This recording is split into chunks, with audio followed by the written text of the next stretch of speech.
Thumbnail দেখে বুঝেই গেছেন আজকে ২৯ তারিখ আমাদের এখানে ভোট।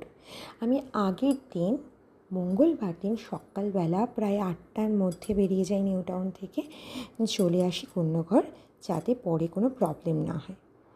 চারিদিকটা একটু শান্ত বলতে পারেন।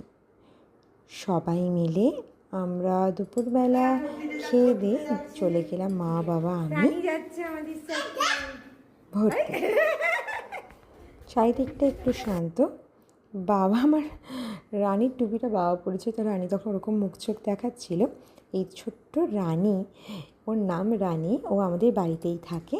ওর মা বাবা ফ্যামিলি ভাড়া থাকেন, তো আমার মায়ের সাথী বলা যেতে পারে। ও দেখতে চাই কীভাবে ভোট হয়, তাই সুন্দর করে সেজে গুজে চলে গেল।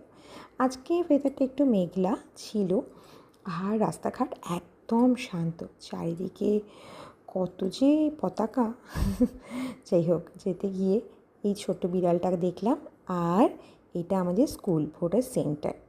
বাইরে মোবাইল নিষিদ্ধ। 5টার সময় ভোট দিয়ে বাড়ি চলে এলাম আমরা সকলে। তারপর মা খবর দেখছিল টিভিতে। ব্যাস, আমাদের পূজা টিভি দেখছিল।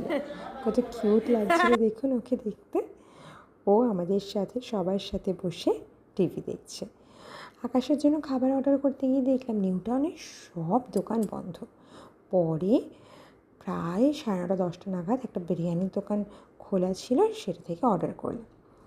আর আমাদের রানী আমাদেরকে মজা দেখাচ্ছে। ও আমাকে মজা দেখাচ্ছে যে এইভাবে তুমি ব্যঙ্গ করতে পারো, গোয়াজুলাইকে যেতে পারো, এইসব মজা দেখাচ্ছে। কেমন লাগলো জানাবেন, কাইন্ডলি সাবস্ক্রাইব করে দেবেন। Thank you.